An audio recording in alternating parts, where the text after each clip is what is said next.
నమస్తే, welcome to college TV. Telangana రాష్ట్రంలో elections దగ్గర పడుతున్న తరుణంలో రాజకీయ పార్టీ సంబంధించిన నాయకులందరూ కొంత అందుబాటులో ఉండే ప్రయత్నం చేస్తూ ఉన్నారు. ముఖ్యంగా అధికార పార్టీ 9 సంవత్సరాల నుంచి తెలంగాణ ప్రజలు పట్టించుకోలే కానీ అధికార పార్టీ సంబంధించిన ఎమ్మెల్యేలు, ఎంపీలు, మంత్రులు కొంత డెవలప్మెంట్ పనులతోటి మళ్ళా తెలంగాణ ప్రజల్ని ఏ రకంగా మభ్యపెట్టాలనే పక్కేలో అధికార పార్టీ బిజీగా ఉన్నది. ఇక కాంగ్రెస్ పార్టీ సంబంధించిన అధ్యక్షుడు రేవంత్ రెడ్డి హాసే హాత్ జోడో యాత్రతోటి ఆయన ప్రజలతోటి మమేకమైన పరిస్థితి కనిపిస్తుంది. బీజేపీ పార్టీ కార్నర్ మీటింగ్లతోటి కొంత దగ్గరయ్యే ప్రయత్నాలు జరుగుతూ ఉన్నాయి. సో ఇవన్నిటి తెలంగాణ రాష్ట్రంలో జరుగుతున్న అంశాలపై మాట్లాడదాం. నాతో పాటు కాంగ్రెస్ పార్టీ సీనియర్ నాయకుడు ఫైర్ బ్రాండ్ ఫిరోజ్ ఖాన్ గారు నాతో పాటు ఉన్నారు. సో సార్ నమస్తే. నమస్కారం. ఎట్లా ఉన్నారు sir? Excellent, good. Okay, Congress party పరిస్థితి తెలంగాణ రాష్ట్రంలో ఇంప్రూవ్ అవుతుంది. ఓకే, ఎందుకంటే కొట్లాటలు అయిపోయినాయి కదా, సీనియర్, జూనియర్, మైగ్రేట్, ఒరిజినల్. దాని తర్వాత హాత్ సే హాత్ జోడో స్టార్ట్ అయింది. ఇప్పుడు పబ్లిక్లో 24/7 కనిపిస్తాం. ఓకే, సో 100 times నేను ఒకటే మాట అన్నా, యునైటెడ్ ఫేస్తో కాంగ్రెస్ పోతే యాంటీ ఇన్కంబెన్సీ ఉన్నది. నరేంద్ర మోదీ ఏం పీకలేదు, కేసీఆర్ ఏం పీకలేదు, పబ్లిక్ పరేషాన్ ఉన్నది. ఆ పబ్లిక్కి ఎక్స్ప్లెయిన్ చేస్తే తప్పకుండా కాంగ్రెస్కి స్వింగ్ వస్తుంది, కాంగ్రెస్ గ్రాఫ్ పెరుగుతుంది, కాంగ్రెస్ తప్పకుండా పవర్లో వస్తుంది అని ఫస్ట్ డే నుంచి చెప్తున్నా. మాకు అడ్వాంటేజ్ ఎవరు చేసినారు? రాహుల్ గాంధీ గారు. రాహుల్ గాంధీ బయట వచ్చినారు, మొత్తం బయట వచ్చి ఒక హిస్టరీ చేసినారు భారత్ జోడో. ఆ హిస్టరీలో ఏమైంది అంటే మా ఆర్గనైజేషన్ రివైవ్ అయింది, క్యాడర్లో జోష్ వచ్చింది, ఎనర్జీ వచ్చింది, రైట్, కామన్ మ్యాన్లో హోప్ వచ్చింది. సో ఇవన్నీ ఒక కాంగ్రెస్కి అడ్వాంటేజ్, తప్పకుండా అడ్వాంటేజ్. సో మీ పార్టీ సంబంధించిన సీనియర్ నాయకులు హాస్య జోడో యాత్ర దూరంగా ఎందుకుంటున్నారు? ఎందుకు ఉంటలేరు, వాళ్ళ కాన్స్టిట్యున్సీలో వాళ్ళు చేస్తున్నారు. అందరు రేవంత్ రెడ్డి వెనక తోకలాగా ఉండాలి అవసరం లేదు కదా. ఆ రేవంత్ రెడ్డి పని రేవంత్ రెడ్డి చేసుకుంటున్నాడు. ఇదే లొల్లి పంచాయత్ వచ్చింది. అరే రేవంత్ రెడ్డి ఎక్కడ పోతే మాకు ఫోన్ చేయాలి, ఎక్కడ పోతే మాకు పిలవాలి. No no no no, Manik Rao clear cut అన్నారు, ఎవరి కాన్స్టిట్యున్సీలో వాళ్ళు చేయండి. ఇప్పుడు ఫిరోజ్ ఖాన్ నాలంపల్లిలో నేను చేసుకుంటున్నా. సో అవసరం ఉంటే రేవంత్ రెడ్డి మా ప్రెసిడెంట్, పోతాం, కలుస్తాం, వస్తాం, కానీ మన కాన్స్టిట్యున్సీలో మనం గట్టిగా కావాలి. కానీ కాన్ఫరెన్స్ లో కూడా తిరిగిన పరిస్థితి కనిపిస్తుంది. అనుకున్న స్థాయిలో ఎవరైతే ఊ అంటే రేవంత్ రెడ్డిని విమర్శించే మీ పార్టీ సంబంధించిన కొంతమంది సీనియర్ నాయకులు అయిపోయింది కదా స్టోరీ. ఇప్పుడు ఎవరు అగేన్స్ట్ మాట్లాడరు. ఇప్పుడు స్టోరీ ఫినిష్. ఓకే, ఎందుకంటే అందరికీ అర్థమైపోయింది ఇట్లాంటి స్టోరీ కంటిన్యూ చేస్తే ఎవరికి లాభం పడదు. ఉట్టి బీఆర్ఎస్కి లాభం పడుతుంది, బీజేపీకి లాభం పడుతుంది, కాంగ్రెస్ ఫినిష్ అయిపోతుంది. రైట్, మాట్లాడితే రేవంత్ రెడ్డి మాట్లాడితే ఈ లొల్లి పంచాయత్ ఎందుకు రాబాయి? అసలు బీజేపీకి ఏదైనా పవర్ ఉన్నది తెలంగాణలో? ఎవరికి దగ్గర క్యాడర్ ఉంటుంది, అది కాంగ్రెస్ దగ్గర ఉంటుంది. ఈ లొల్లి పంచాయత్ వాళ్ళు అగ్రెసివ్ అయిపోతున్నారు. మొత్తం మీడియా వాళ్ళకి చూపిస్తున్నది, మొత్తం మా గొడవలు చూపిస్తున్నారు. యాక్చువల్ రియల్ ఇష్యూస్కి ఎవరు మాట్లాడతలేరు. సో ఈ స్టోరీ ఫినిష్, అందరికీ అర్థమైంది. ఉట్టి ఒక మిస్అండర్స్టాండింగ్ ఉన్నది మా కాంగ్రెస్ లో. ఈగో ప్రాబ్లం రాబాయి. నువ్వు చిన్నోడు మాతో వచ్చి కలవాలి, నువ్వు జూనియర్ మాతో వచ్చి కలవాలి, మాకు ఫోన్ చేసి చెప్పాలి, అది ఉన్నది. అండ్ దాని తర్వాత కూడా కొన్ని తప్పులు అయినాయి. రేవంత్ రెడ్డి టీంతో కోఆర్డినేషన్ చేయలేదు.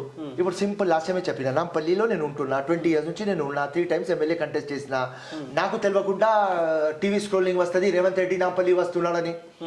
క్యాడర్ ఫోన్ చేసి చెప్తాడు నాకు, అన్నా రేవంత్ రెడ్డి వస్తున్నాడు మీకు తెలియదు. సో నేను డిమారలైజ్, నాకు ప్రాబ్లం, నాకు సెల్ఫ్ రెస్పెక్ట్ దొరకలేదు, నాకు ఏది రికగ్నైజేషన్ దొరకాలి అది దొరకలేదు. సో దీనిలో చిన్న చిన్న మిస్అండర్స్టాండింగ్. అందరు కాంగ్రెస్కి లైక్ చేస్తారు, అందరు ప్రేమ చేస్తారు.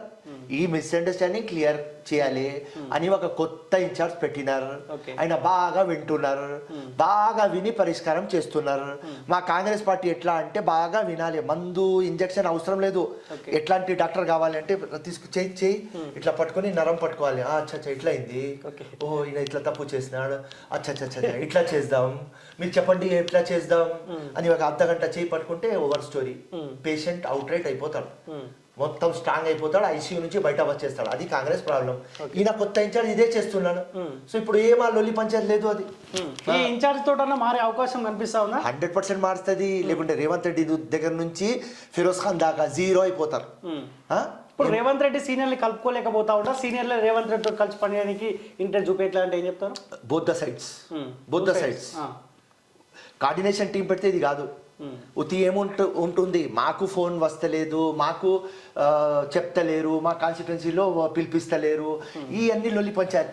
వేరే వాళ్ళకు టామ్ డిక్ అండ్ హ్యారీకి పిలిపిస్తున్నారు. ఎవరు 10 years ముందు వచ్చిన, 2 years ముందు వచ్చిన, 6 months ముందు వచ్చిన వాళ్ళకు ఫోన్ పోతుంది, మాకు పోతలేదు, మేము కాంగ్రెస్ కోసం ప్రాణం ఇచ్చినాం, రక్తం ఇచ్చినాం, చెమట ఇచ్చినాం, జీవితం అంకితం చేసినాం, ఇదే లొల్లి ఉన్నది. అది కూడా కరెక్ట్, వాళ్ళు కూడా కరెక్ట్. ఇక కోఆర్డినేషన్ రేవంత్ రెడ్డికి మైండ్లో ఉంటుంది, అరే వాడు కాంగ్రెస్ కోసం ప్రాణం ఇస్తే వాళ్ళకు పిలవద్దు అని రేవంత్ రెడ్డి అనుకుంటారు. రేవంత్ రెడ్డి మైండ్లో ఏముంటుంది, గవర్నమెంట్ పవర్లో రావాలి, నేను ముఖ్యమంత్రి ఉండాలి, ఎవరు గెలిచారు వాళ్ళకి పిలవడు రేవంత్ రెడ్డి. ఇది కూడా లాజిక్ ఉంటుంది కదా. So simple in all logics. Okay, ప్రస్తుతం కాంప్రమైజ్ అయిపోయింది. ఓకే, బీఆర్ఎస్ పార్టీ తోటి పొత్తు పెట్టుకోబోతుంది కాంగ్రెస్ పార్టీ అని కొంత చర్చ జరుగుతూ ఉంది. రాంగ్ రే, మా కోమటిరెడ్డి అన్న కొద్దిగా ఆయన మనసు మాట చెప్పినాడు కరెక్ట్, కానీ దానికి రెఫరల్ టు కాంటెక్స్ట్ చెప్పలేదు. ఆయన ఎట్లా చెప్పాలి అంటే, నేను ఆ స్థాయిలో లేను ఆయనకు చెప్పడానికి, ఆయన చాలా సీనియర్. కానీ ఆయన చెప్పిన 35 years నా ఎక్స్పీరియన్స్లో రాహుల్ గాంధీ వరంగల్ డిక్లరేషన్ చెప్పినారు, ప్రీ ఎలక్షన్స్ అలయన్స్ ఉండదు. కోమటిరెడ్డి గారు ఏమంటున్నారు, నా లెక్క ప్రకారం, నా సర్వే ప్రకారం, నా ఇంటెలెక్చువల్ టీం ప్రకారం అన్ని డిస్ట్రిక్ట్లు నేను సర్వే చేస్తే రిపోర్ట్లు ఏమొస్తున్నాయి అంటే హంగ్ గవర్నమెంట్ వస్తుంది, ఎవరికి 60 మ్యాజిక్ ఫిగర్ రాదు, సింగిల్గా కొట్లాడితే. సో ఎట్లయినా పొత్తు అవుతుంది. కానీ ఆ పొత్తు ఎప్పుడవుతుంది, ఎలక్షన్ తర్వాత. ఎవరితో అవుతుంది అని అంటున్నాడు, బీఆర్ఎస్తో. ఎందుకు, సెక్యులర్ పార్టీ బీఆర్ఎస్ కూడా, కాంగ్రెస్ కూడా. ఒక నాట్ సెక్యులర్ పార్టీ ఎవరు, బీజేపీ. కమ్యూనల్ పార్టీ ఎవరు, బీజేపీ. వాళ్ళతో పొత్తు ఉండదు. సో కాంగ్రెస్ బీఆర్ఎస్ ఫ్యూచర్లో కలిసిపోతుంది అని ఆయన అభిప్రాయం, ఆయన ఒక లెక్కలో చెప్పినారు. ఓకే, సో ఆ రాహుల్ గాంధీ సబ్జెక్ట్ కేటగారికలీ చెప్పలేదు. సో ప్రీ ఎలక్షన్ పొత్తు ఉండదు. ఓకే, ఆఫ్టర్ ఎలక్షన్ పొత్తు అనుకున్నా కానీ, కమాండ్గా మీరు పని చేసుకున్నా కానీ, ఇప్పుడు బీఆర్ఎస్ పార్టీ ఇప్పుడు తెలంగాణ ప్రజలు నమ్మే పరిస్థితి లేదు. ఈయన చేసిన వ్యాఖ్యలు మీ కాంగ్రెస్ పార్టీకి ఇబ్బంది అయ్యే అవకాశం ఉంటుంది కదా. మీరు నాకు కోమటిరెడ్డి గారు ఏం చెప్పినారు అది చెప్తున్నా.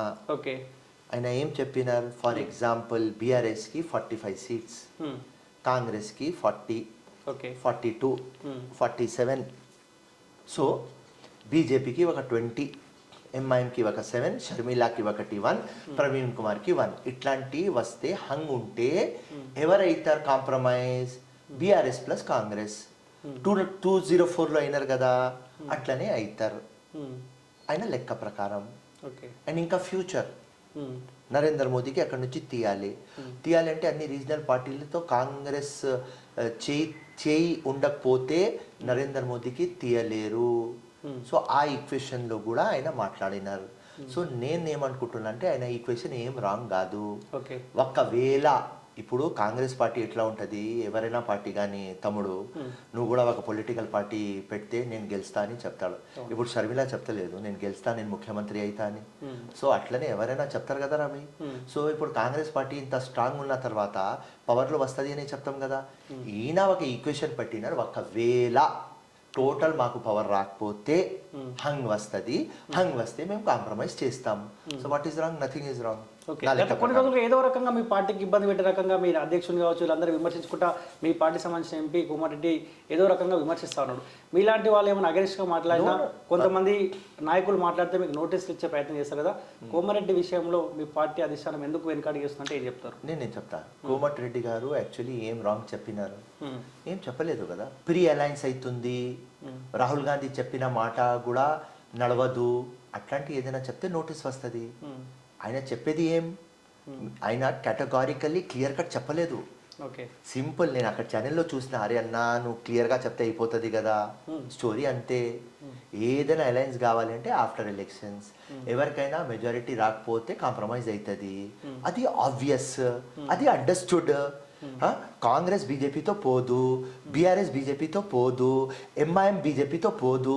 సింపుల్, ఎవరైనా అలయన్స్ కావాలి ఆఫ్టర్ ఎలక్షన్స్ మెజారిటీ రాకపోతే it is BRS, Congress plus MIM, అది క్లియర్ కట్. సో దానికి చెప్పడంలో కొద్దిగా ఆయన క్లారిటీ పెట్టలేదు, కానీ nothing wrong. So Congress high command కూడా ఆలోచించింది, నథింగ్ రాంగ్. ఆయనకు పిలిపించి ఎక్స్ప్లెనేషన్ ఇవ్వమంటే ఆయన ఎక్స్ప్లెనేషన్ ఇచ్చినారు. అప్పుడు ఆయనకు చెప్పినారు, అరే ఇదే మాట నువ్వు ఫస్ట్ చెప్తేనే అయిపోతుంది కదరా భయ్, నువ్వు కూడా బిట్వీన్ ద లైన్స్ మాట్లాడితే ఎట్లా, పబ్లిక్ బిట్వీన్ ద లైన్స్ అర్థం చేసుకోరు, క్లియర్ కట్ చెప్పాలి. So nothing wrong. ఎవరికి ప్లస్ అవుతుంది ఇప్పుడు వెంకటరెడ్డి చేసిన వ్యాఖ్యలు బీఆర్ఎస్ ప్లస్ అవుతుంది, ఎవరికి ప్లస్ కాదు, ఎవరికి ప్లస్ కాదు. అందరు కన్ఫ్యూజన్. ఎలక్షన్ 8 months ఉన్నది, ఇది జువా టేబుల్, కార్డ్స్ ఇక్కడ పడతాయి అక్కడ పడతాయి. బీఆర్ఎస్ ఏం పీకలేదు, నరేంద్ర మోదీ ఏం పీకలేదు, బీజేపీ ఏం పీకలేదు, కాంగ్రెస్ కూడా గట్టిగా పని చేస్తలేదు. గట్టిగా పని చేస్తే కాంగ్రెస్ ఇంప్రూవ్మెంట్ అవుతుంది. ఇప్పుడు పబ్లిక్లో పోయినది అని గ్రాఫ్ పెరిగింది అన్న. రాహుల్ గాంధీ లేచి వస్తే ఛాలెంజర్ వచ్చినాడు, ఓకే ఇండియాలో ఒక ఆల్టర్నేటివ్ ఫోర్స్ వచ్చింది అని ఎనర్జీ వచ్చింది, రీజనరేట్ అయినాం అని క్లియర్ కట్ చెప్తున్నాం. సో ఈ వెంకటరెడ్డి స్టేట్మెంట్తో నెగటివ్ కాలేదు, పాజిటివ్ కాలేదు. ఓకే, మీ నాయకుడు కూడా రేవంత్ రెడ్డి కొన్ని హామీలు ఇస్తా ఉన్నాడు. 2 లక్షల రుణమాఫీ అని, గ్యాస్ సిలిండర్ 500 రూపాయలకి ఇస్తాం అధికారంలోకి వస్తే అంటారు. ఎట్లా సాధ్యమవుతుంది? అంటే ఏమంటారు ప్రిపేర్ అయ్యే మాట్లాడుతున్నా, లేకపోతే హామీలు ప్రజలకు ఇస్తే ఏదో రకంగా ప్రజలు నమ్మేస్తారనే ఉద్దేశంతో హామీలు ఇస్తా ఉన్నారు? భారత్ జోడో యాత్ర అయిన తర్వాత రాహుల్ గాంధీ చెప్పినారు, ప్రైస్ హైక్ ఎంత అయిపోయింది అంటే ఎంప్లాయ్మెంట్ మనం ఇవ్వాలి అండ్ ఇంకా గ్యాస్ సిలిండర్ ధర 500 దాకా రావాలి, అట్లాంటి ప్రయోగం మనం చేయాలి అని చెప్పినారు. దాని తర్వాత కూడా రేవంత్ రెడ్డి ఏదైనా మాట్లాడితే స్టడీ చేసినే మాట్లాడతారు, వితౌట్ స్టడీ మాట్లాడరు. అండ్ ఒకవేళ మేము చెప్పిన తర్వాత చేయకపోతే నెక్స్ట్ టైం పబ్లిక్ చెప్పులు తీసుకుని కొడతారు మాకు. సో ఇప్పుడు కేసీఆర్కి ఎందుకు తీసేస్తున్నారు తెలంగాణ నుంచి? ఎందుకంటే నేను చెప్పిన తర్వాత చేయలేదు. ఫార్మర్స్ లోన్ అన్నారు, ఇవ్వలేదు. డబుల్ బెడ్రూమ్ ఇవ్వలేదు. ఇట్లాంటి చెప్తే 2 రోజులు అయితే నాకు ఏం ఇవ్వలేదు. ఇప్పుడు కొత్త డ్రామా మొదలు పెట్టినాడు, కాబట్టి హనుమాన్ మందిర్ చేస్తాడంట, పెద్దది చేరా భయ్. కానీ దానిలో ఏమున్నది? లోపల పోతే మొత్తం ల్యాండ్ డీలింగ్, వాళ్ళ ఫ్యామిలీ ఎంట్రీ, మొత్తం 1000 కోట్లు పెడతాడంట హనుమాన్ మందిర్కి. అరే వేరే ప్రామిస్లు చేసింది ఏం చేస్తలేవు, రైట్? ఉద్యోగాలకి డబ్బులు ఇస్తలేవు, కాంట్రాక్టర్కి లోన్ ఇస్తలేవు, రైట్? ఏం ఇస్తలేవు నువ్వు. దాని తర్వాత ఫీజ్ రీఇంబర్స్మెంట్ ఇస్తలేవు, ఓవర్సీస్ స్కాలర్షిప్ ఇస్తలేవు. షాదీ ముబారక్లో 8 months 9 months అవుతుంది. అన్నీ నువ్వు డ్రామా చేస్తున్నావా? ఇప్పుడు ఏం కొత్త డ్రామా? ఇప్పుడు బీజేపీ వాళ్ళు శ్రీరామ్ చెప్తున్నారని ఈయన హనుమాన్ డ్రామా. ఈ డ్రామాలో ఏమున్నది? లోపల పోతే మొత్తం land dealing, CM family entry అయిపోయింది, మొత్తం పక్కనే ల్యాండ్లు కొనుక్కున్నారు. ఇట్లనే సేమ్ యాదాద్రి కూడా చేసినారు, యాదగిరి గుట్ట, వేములవాడ కూడా ఇట్లనే చేసినారు. సో ఇది అంత డ్రామా ఇప్పుడు పబ్లిక్ చూసుకుంటున్నది. కానీ ఒక గట్టి అపోజిషన్ పోయి చెప్పలేని పరిస్థితిలో ఉన్నది. ఇప్పుడు కాంగ్రెస్ ఆ పరిస్థితిలో వచ్చింది. కాంగ్రెస్ ఇప్పుడు అన్ని చెప్పిన తర్వాత 100% కేసీఆర్కి తీసి కాంగ్రెస్కి పవర్లో పెడతారు. ఈ కాంగ్రెస్లో పవర్లో పెట్టిన తర్వాత కాంగ్రెస్ కూడా ఇట్లా లంగా మాట్లాడితే చెప్పు తీసుకొని కొడతారు కాంగ్రెస్కి. అదే చెప్తున్నాను నేను. సో రేవంత్ రెడ్డి ఏదైనా చేయాలి అంటే క్యాలిక్యులేషన్ ఉంటేనే రేవంత్ రెడ్డి చెప్తాడు, లేకుంటే చెప్పడు. ఓకే, ఇప్పుడున్న తక్కువ టైంలో ఎట్లా మీ వైపు ప్రజల్ని మలుచుకోగలుగుతారు, సక్సెస్ అవుతారు అనుకుంటున్నారు? ఎందుకంటే ఇన్ని సంవత్సరాలుగా మీరు అందుబాటులో లేకపోవడం వల్ల ఇంత అరాచక పాలన తెలంగాణ రాష్ట్రంలో కొనసాగుతుంది. ఎవరు అవునన్నా కాదన్నా ఈరోజు తెలంగాణ రాష్ట్రంలో ప్రతిపక్ష పార్టీలు సరైన రీతిలో అందుబాటులో ఉంటే ఇలాంటి అరాచక పాలన కొనసాగేది కాదు. ఈ తక్కువ టైంలో ఎట్లా ప్రజల ముందుకు వెళ్ళబోతా ఉన్నారు, ఎట్లా మీ వైపు మలుచుకోబోతా ఉన్నారు? 9 years నుంచి ప్రామిస్ చేసింది ప్రజలకు అందలేదు. 100 చెప్తే 20 అందింది, 80 అందలేదు. అదే మాకు ప్లస్ పాయింట్. అఫ్ఘానా చైతన్యం ఎవరికి లాభం అయింది అంతే అడగాలి మేము. సింపుల్ లాజిక్, ఏం ఎక్కువ అవసరం లేదు. దళిత్ బంధు అన్నారు, ఎంతమందికి వచ్చింది? సింపుల్. ఇలా 17,600 లేకుంటే 700 crores ఇచ్చినారు.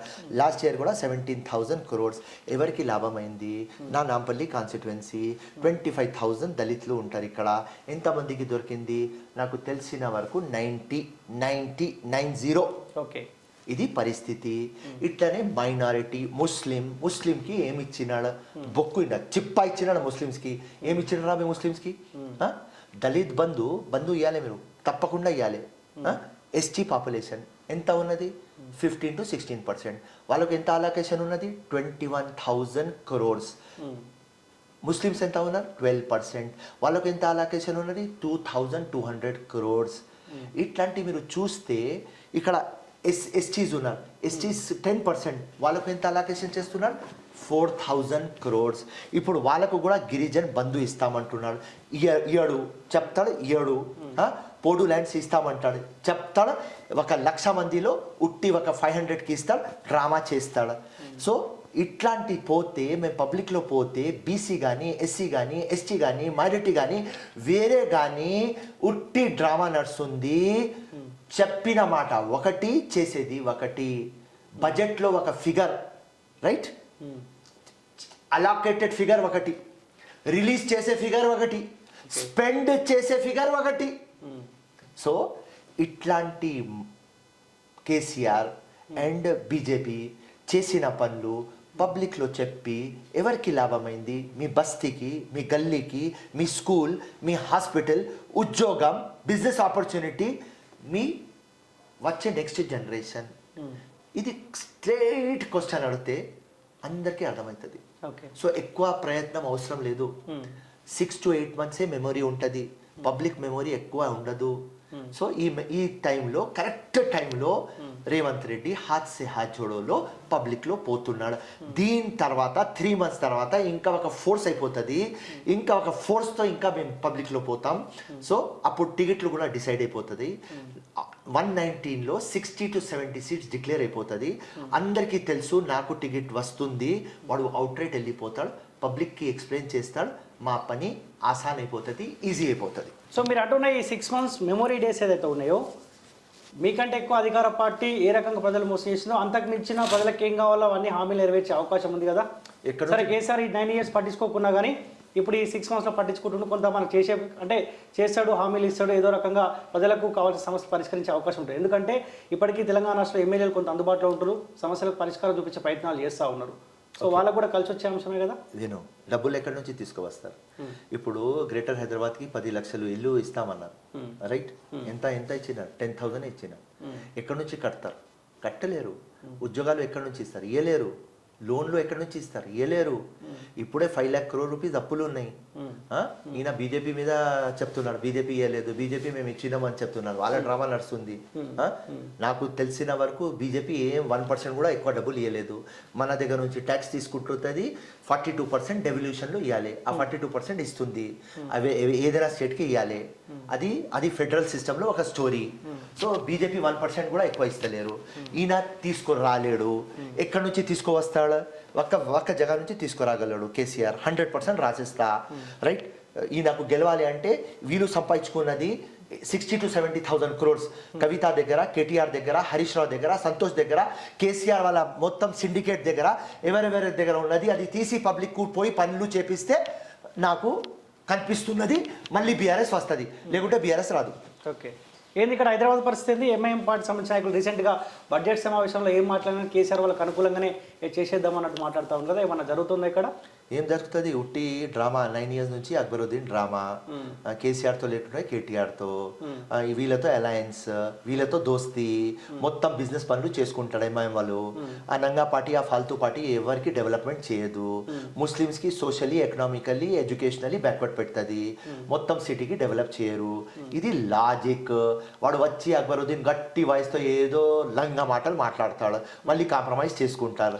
నాకు ఎంత నవ్వు వచ్చింది అంటే, నాకు టైం మీరు ఎక్కువ ఇస్తలేరు, మేము నెక్స్ట్ టైం 50 MLAs కంటెస్ట్ చేస్తాం, 15 MLAsతో వస్తాం.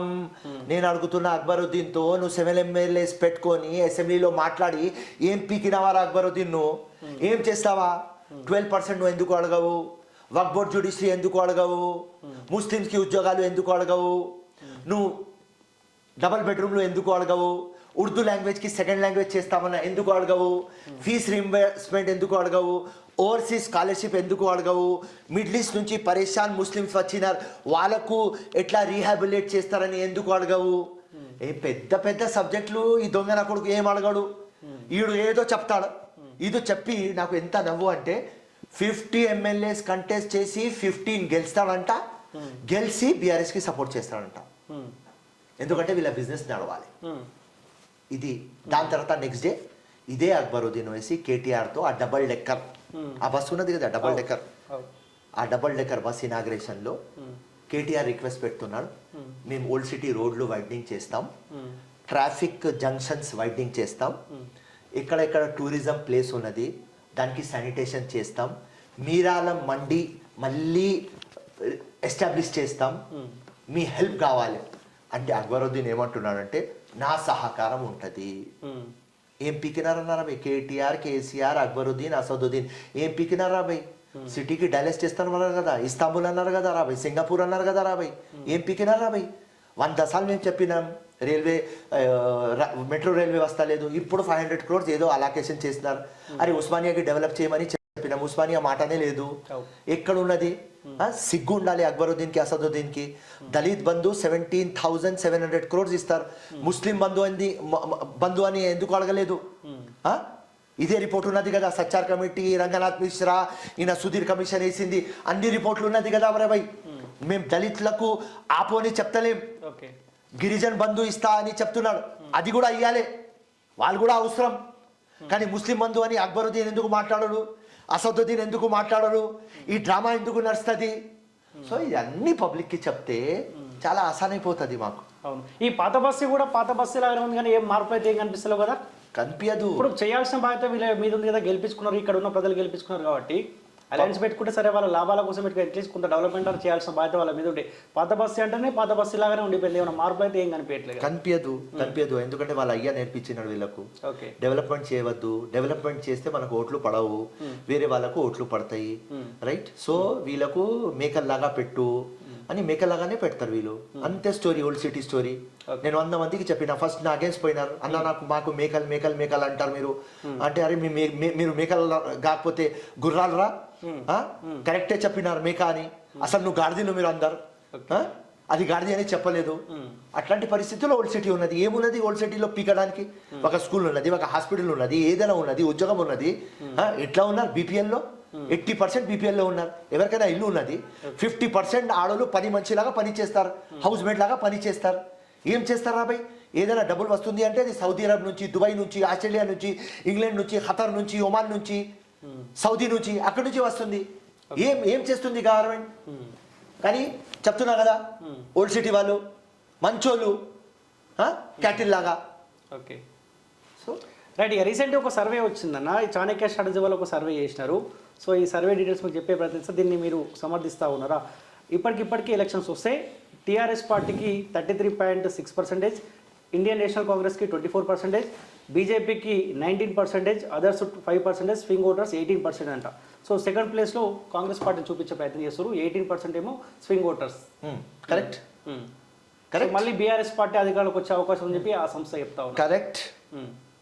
కాంగ్రెస్ యునైటెడ్ ఫేస్ పెట్టుకొని ఇప్పుడు పబ్లిక్లో పోతుంది కాబట్టి 3 months తర్వాత మళ్ళీ చాణక్యకి సర్వే చేయమను, ఒక మార్పు, ఒక చేంజ్ వస్తుంది. కానీ as per today Chanakya survey is right.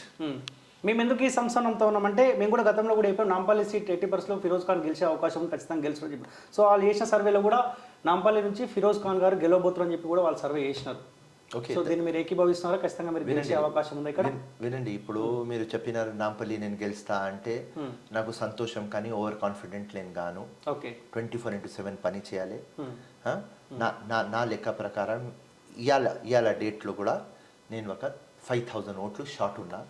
So నేను ఇంకా కష్టపడాలి, ఎట్లైనా 24/7 పని చేస్తా, ఇంకా గట్టిగా పని చేయాలి. తప్పకుండా ఆ సర్వేకి రైట్ చేస్తా నేను.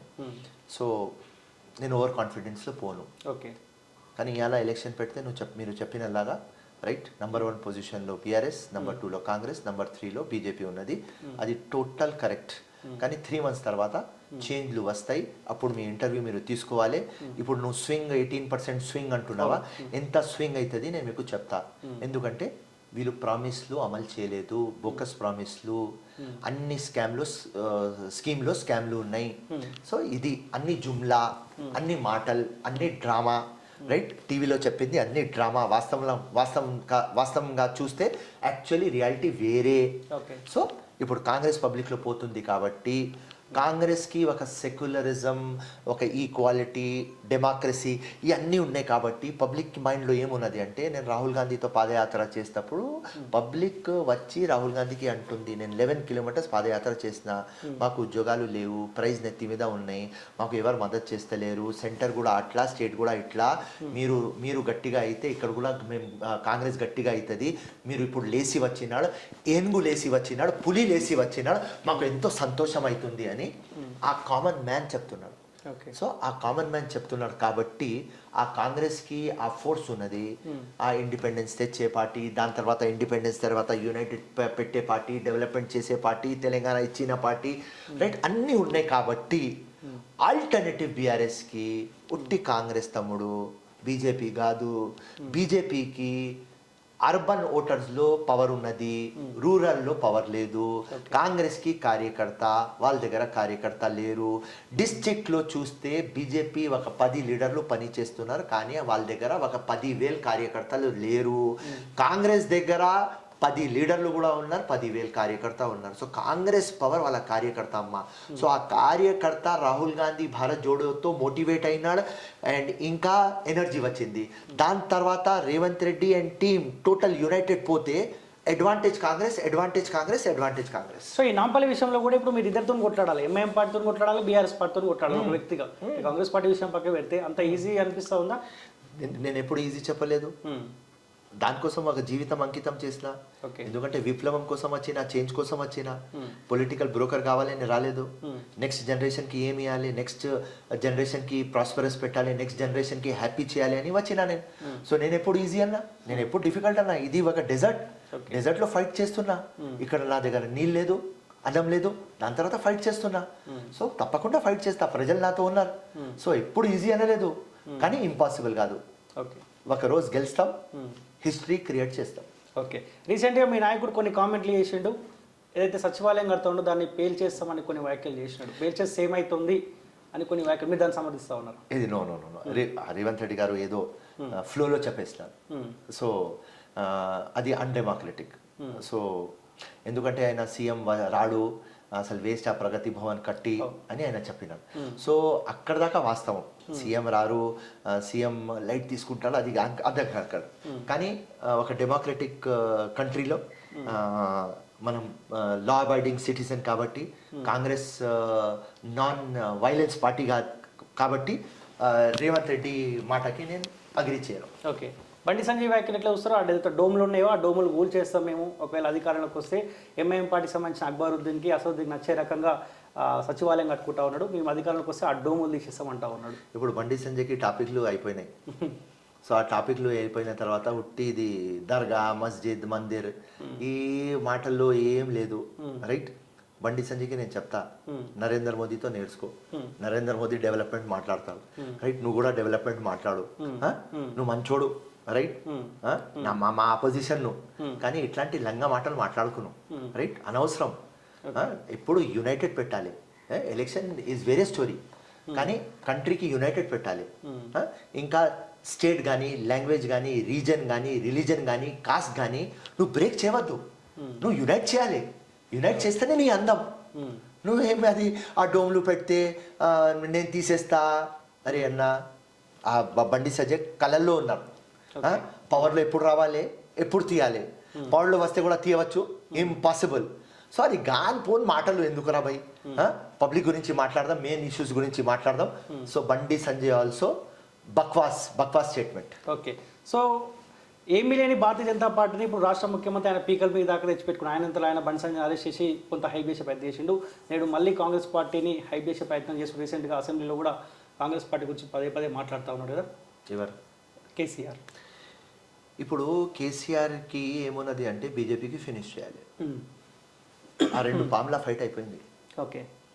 సో దానిలో కేసీఆర్కి కాంగ్రెస్ మంచోళ్ళు కనిపిస్తున్నారు. ఎందుకంటే కాంగ్రెస్ పార్టీకి ఒక హిస్టరీ ఉన్నది, 137 years. సో వాళ్ళు పవర్లో వస్తారు, కానీ ఆపోజిట్ వాళ్ళకి ఫినిష్ చేయరు. కానీ బీజేపీ పవర్లో వస్తే కేసీఆర్, కేటీఆర్, కవిత, హరీష్ రావు, సంతోష్ ఫినిష్ చేసేస్తారు. ఆ భయం చుట్టుకున్నది. దానికోసం రిటైర్మెంట్ ఏజ్లో కేసీఆర్ ఇంట్లో కూర్చోవాలి, బీఆర్ఎస్ అని పెట్టి మొత్తం ఇండియా తిరగాలి అని ఆలోచిస్తున్నాడు. ఎందుకు? ఈడీతో భయపడి, ఇన్కమ్ ట్యాక్స్తో భయపడి, అండ్ సిబిఐతో భయపడి. అంతే. కోట్లు సంపాదించుకున్నారు కదా, నియర్లీ 70 to 80,000 crores ఉన్నాయి కదా. సో ఎక్కడ దాచుకోవాలి? బీజేపీ దానికి పట్టుకుంటుంది. కాంగ్రెస్ అంటే సాఫ్ట్ పార్టీ, అట్లాంటి ఫీలింగ్ మా దగ్గర ఉండదు. ఆపోజిట్కి గెలవాలి కానీ ఫినిష్ చేయవద్దు అని కాంగ్రెస్ అంటది. కానీ బీజేపీ ఏమంటది? ఫినిష్ అంటది. చంగీస్ ఖాన్ లాగా చంగీస్ ఖాన్ వార్ గెలిచిన తర్వాత అందరికీ ఫినిష్ చేసేది. కాంగ్రెస్ అట్లా కాదు, మర్సీ ఓకే ఉంటుంది. సో కానీ ఏమన్నా ముంగడపడే కేసుల్లా కనిపిస్తా ఉన్నాయా? పదే పదే జైల్లో పెడతాం అని భారతీయ జనతా పార్టీ చెప్తా ఉంది. ఈ కేసులు ఏమైనా ముంగడపడే పరిస్థితి ఏమైనా కనిపిస్తా ఉందా? లిక్కర్ స్కామ్ కావచ్చు, ఎమ్మెల్యేల కొనుగోలు అంశం కావచ్చు. ఏ రోజు కేసీఆర్ అండ్ టీం పట్టుకుపోతారు, 100% జైలుకి పోతారు.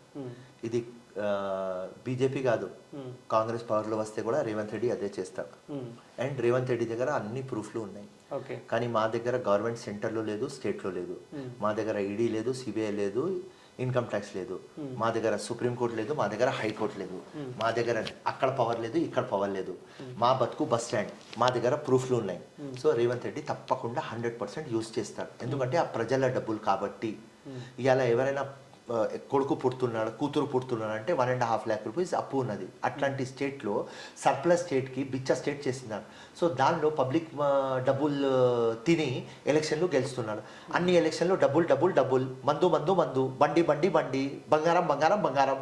ఇప్పుడు నెక్స్ట్ ఎలక్షన్లో ఇట్లనే చేస్తాడంట. 40 crores ఇస్తాడంట ఒక ఎమ్మెల్యేకి. ఇది పరిస్థితిలో బీఆర్ఎస్ ఉన్నది. ఇప్పుడు మొత్తం ఇండియాలో తిరిగి అందరికీ కొనుక్కుంటున్నారు. వేరే మొత్తం పొలిటీషియన్ ఎవరెవరు రిటైర్ అయినారో అందరికీ కొనుక్కుంటున్నారు. డబ్బులు ఎక్కడి నుంచి వచ్చినాయి రా బాయ్?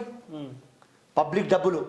సో ఈ పబ్లిక్ డబ్బులు తినరు కాబట్టి రేవంత్ రెడ్డి కానీ బీజేపీ కానీ 100% కేసీఆర్కి జైలుకి పంపిస్తారు.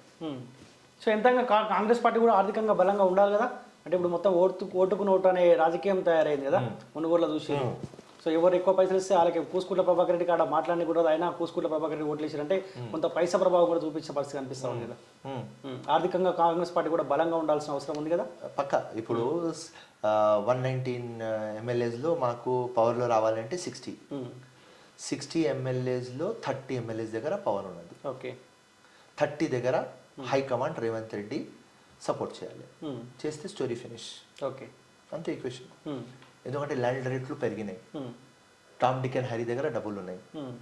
స్మార్ట్గా టికెట్ ఇస్తే డబ్బులు పెడతారు. ఓకే కేసీఆర్కి డ్యూ కొడతాం. Iron cuts iron, diamond cuts diamond, money will cut money, దొంగకి దొంగ అని రేవంత్ రెడ్డికి అన్నీ తెలుసు. సో ప్లానింగ్ అయిపోతుంది. So no problem about money. Okay money not a problem. Right. Anyway thank you so much అన్న. Thank you. రైట్. వ్యక్తిగతంగా మీరు ఖచ్చితంగా కొట్లాడాలి, నాంపల్లి ప్రజలకు అందుబాటులో ఉండాలి. మళ్ళీ ఎమ్మెల్యే అయిన తర్వాత ఫస్ట్ ఇంటర్వ్యూ మాకే కాలేజ్ టీవీకి ఇవ్వాలి. Thank you so much. Right. So ఇది Congress party fire brand Firoz Khan తోటి స్పెషల్ ఇంటర్వ్యూ చూస్తున్నానండి college TV. Thank you so much.